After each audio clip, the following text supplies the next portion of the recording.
So today's talk comes out of two questions that I got from different people electronically. And one asked if, when you're enlightened, does all suffering end? In fact, I've had that question before.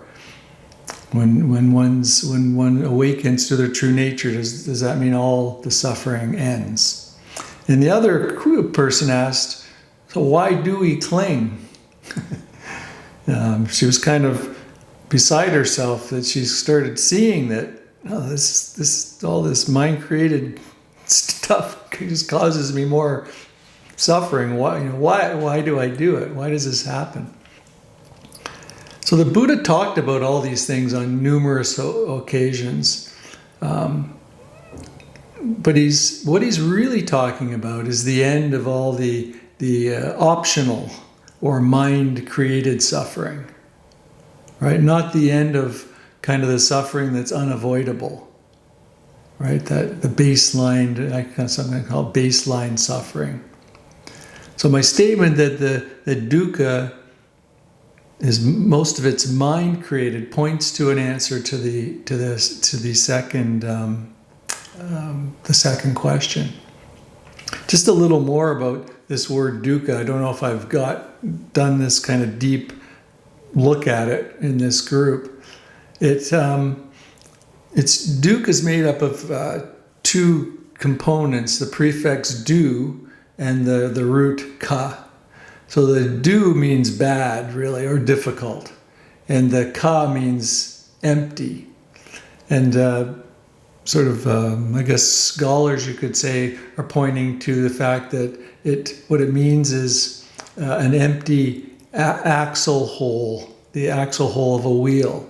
So if the axle fits badly in the center hole, you get a very kind of bumpy ride. It's all over the place.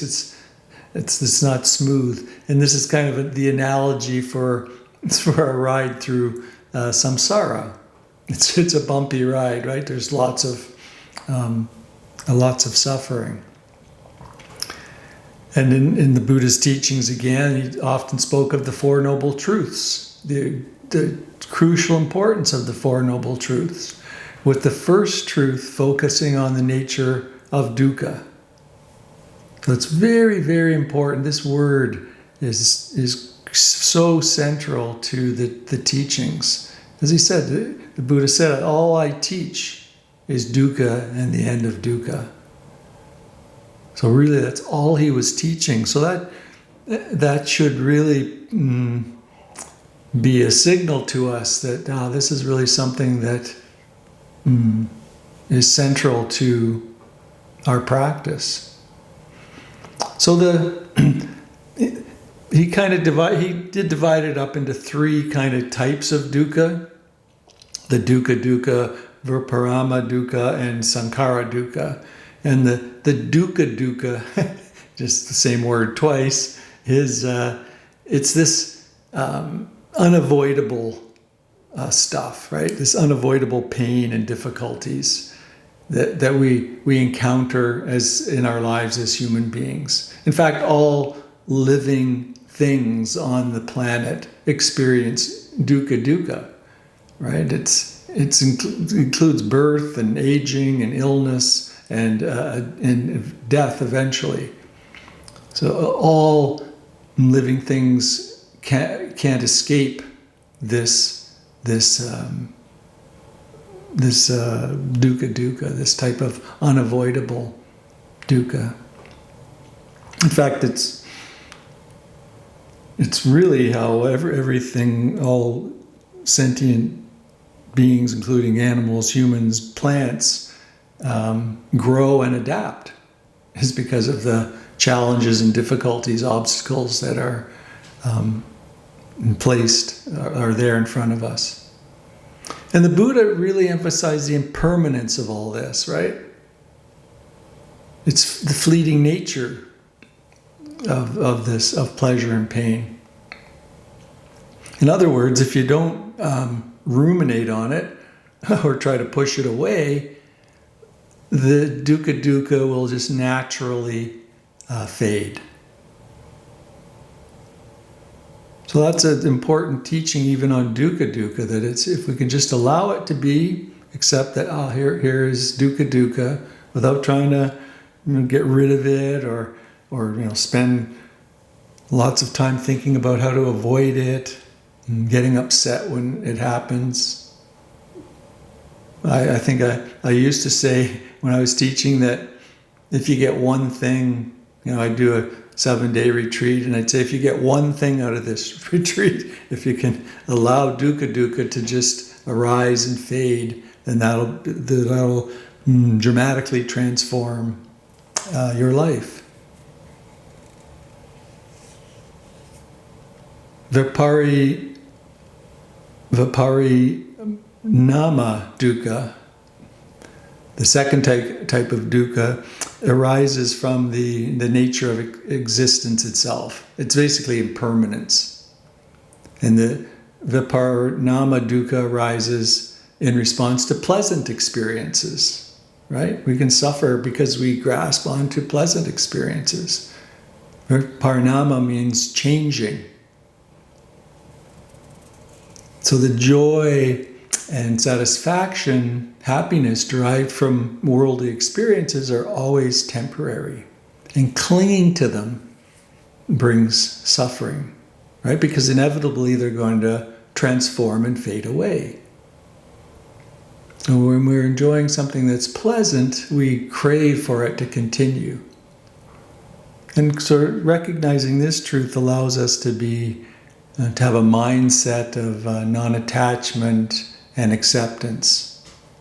I think I've told you this story before about, when I did my studies in India, that the teacher really liked taking us on chocolate cake meditations. And we'd walk for many kilometers to have chocolate cake that may or may not be there. Just to see, to really get us to investigate our relationship with what is pleasant or could be pleasant even. And the third is the dukkha of mental formations, or sankhara dukkha. And this occurs when we move beyond mere I like this or I don't like this, and we engage in stress-inducing mental activities, right? Dwelling and having anxious thoughts, or creating sankhara dukkha because we fear something might happen. It's all that deep mental activity that really reflects a desire for things to align with how we want them to be, right? Lots of mental activity. Have you noticed that in your mind? There's lots of mental activity that reflects this desire to make things occur the way we want them to, according to our preferences. And we can lessen sankhara dukkha by bringing these mental formations into conscious awareness, by recognizing that this is happening. So why are these three types important? Well, they point to ways of releasing, letting go. By having these insights into the nature of our human existence, we can acknowledge these truths and be on a path towards ending this unnecessary suffering that we create. So what's it mean concretely? First, as I said, we realize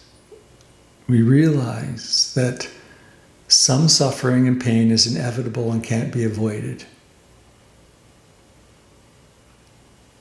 This dukkha, it's just part of being a living creature. And second, if we realize that by trying to push away this unavoidable type of suffering, we just cause more suffering.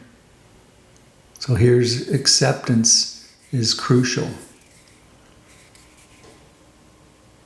As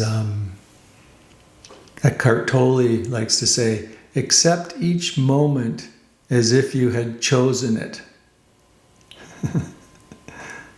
Accept each moment as if it's a moment that you consciously, chose.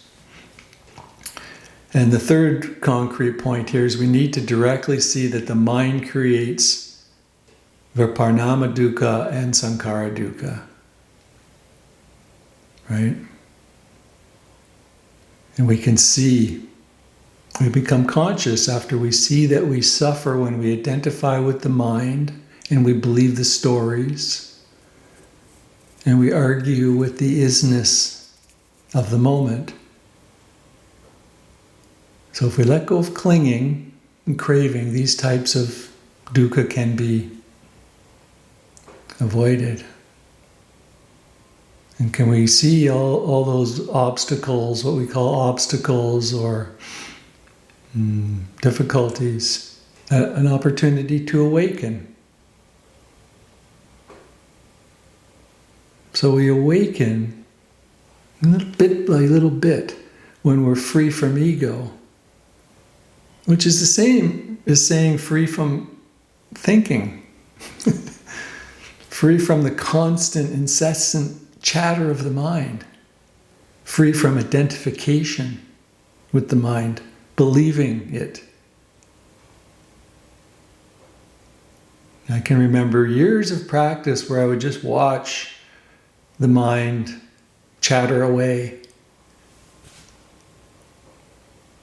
And it was very freeing to be kind of a third-party observer rather than somebody invested in everything the mind was saying, right? It's very freeing. It doesn't, as I've always said, of course you still use the mind. You'll sit and you'll do your job and I always think back to the policy analyst I had in the group maybe 10 years ago said, but I need my mind. That's all I do all day is, I analyze policies. So of course we use our mind, but it's that more anxious rumination, worry, fears, all that stuff that we're letting go of.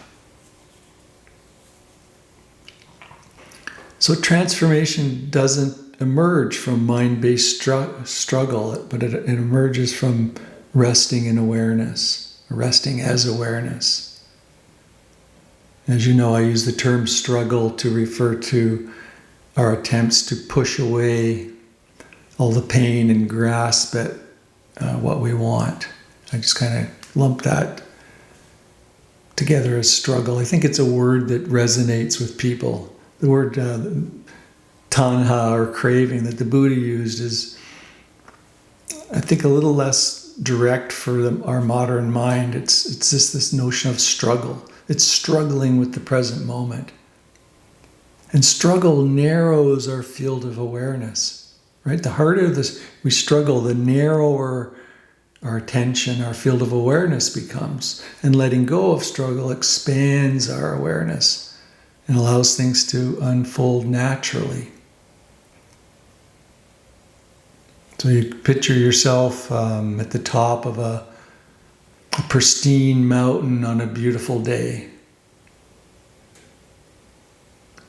If we're engaged while we're there in an argument with a friend, a half an hour arguing with a friend, our consciousness becomes very confined. We might be oblivious to the sun, the fresh air, the beautiful vista. We're just narrowed into this one thing, this argument. Our awareness shrinks to the confines of the argument. And contrast this with a moment where you're present with the mountaintop. You're letting go of any struggle. Well, now you see the vista. You feel the sun on your face. You sense the fresh air. So letting go broadens your awareness naturally. So the key to transformation lies not in struggling or achieving, but in gently releasing it.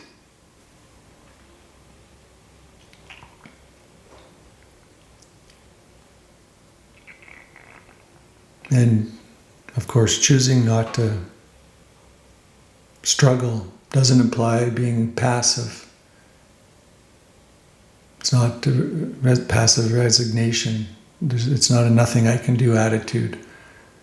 Letting go of struggle is an active and engaged process.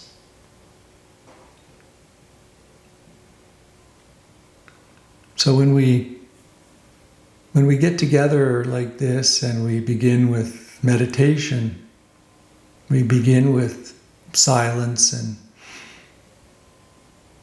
some guiding words to connect with presence, with awareness. It's an invitation to release struggle and connect with a deeper dimension of ourselves.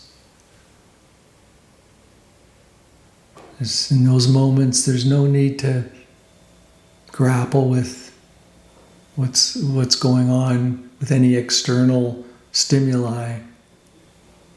It's an opportunity to simply be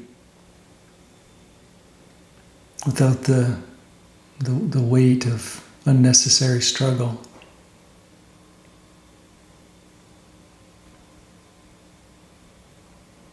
And you know from your meditation experience that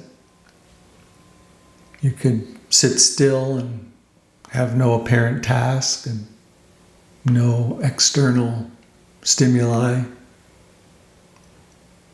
But we may find ourselves caught in struggle anyway, right? Even in the absence of any external conflicts, the mind habitually moves to struggle. It will create internal struggles, right? When there's nothing to struggle about, the mind will just create things to struggle because it's habituated this way. Maybe self-criticism, worry. So we can really see, look at this habitual tendency to struggle. So that's really pointing to the answer to the second question. Why do we cling or struggle? It really has to do with these habitual mind patterns.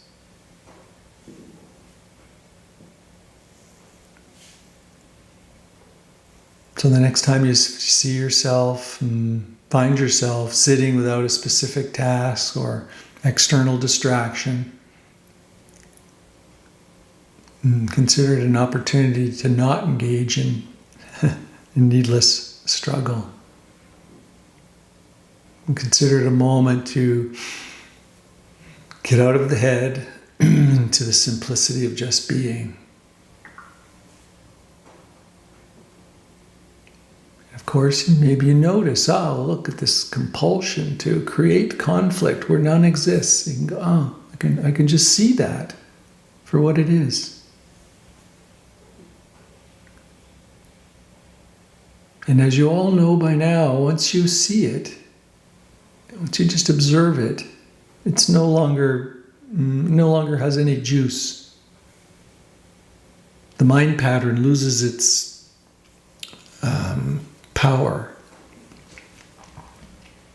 and over time, it actually unwires. You could say the neurons start firing in that particular way.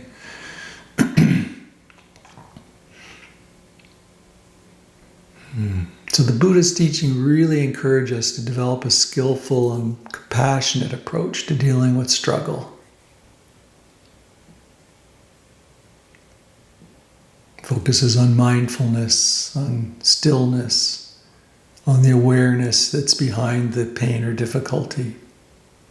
Accepting the impermanence of whatever's arising temporarily, and allowing us to then navigate the difficulties in our life with equanimity.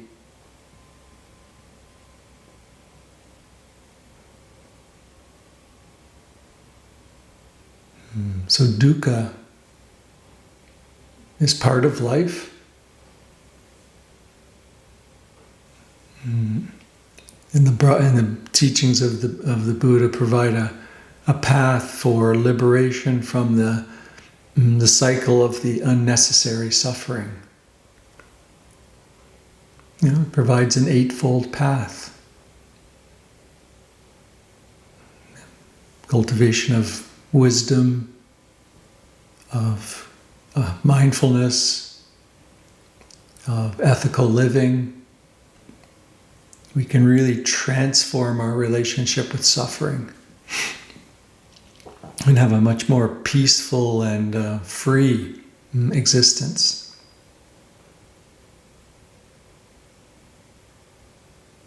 So we can't avoid dukkha. It's the first thing to remember. Can't avoid dukkha. So we're allowing the dukkha. And we're also noticing how the mind-created dukkha, the unnecessary dukkha, how that occurs, how we create it. So the second noble truth is seeing that, right? Second noble truth is really seeing again and again how we create dukkha. And then the third noble truth is simply noticing that, hey, when I just observe that mind pattern and I don't buy into it and cling to it, there's no extra dukkha. Right? It's just that kind of progression.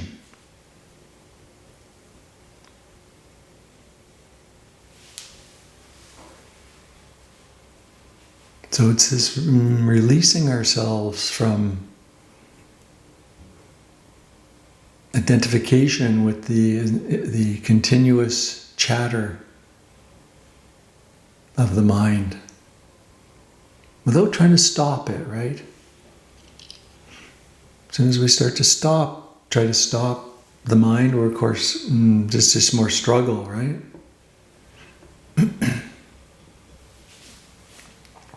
Just kind of, I remember when I first heard that, I'm trying to think back, somebody said this to me, don't indulge the mind, but don't try to stop the mind, the thoughts. I kind of scratched my head and thought, well, okay, how do I do that? And the idea is I really became the witness. That was the stepping stone for me, is I really became the witness of it all. I guess that's why I teach that way. Right? There's being unconscious, where you're just being kind of batted about by whatever the mind spontaneously conjures up. And then there's being the witness that can just watch it and go, oh, wow, look at that. Geez, if I believed that one, I'd really be suffering right now. Oh, if I went down that rabbit hole, I know I'd really be suffering. And then once you kind of realize, you see the third noble truth that, if I'm not engaged with all this, there's no suffering, no extra suffering. And then you can just rest. And once you rest, there's the quietude and stillness. And then you're in a portal to true nature, to consciousness. You're right there. So that's kind of the progression that I like to teach, to offer.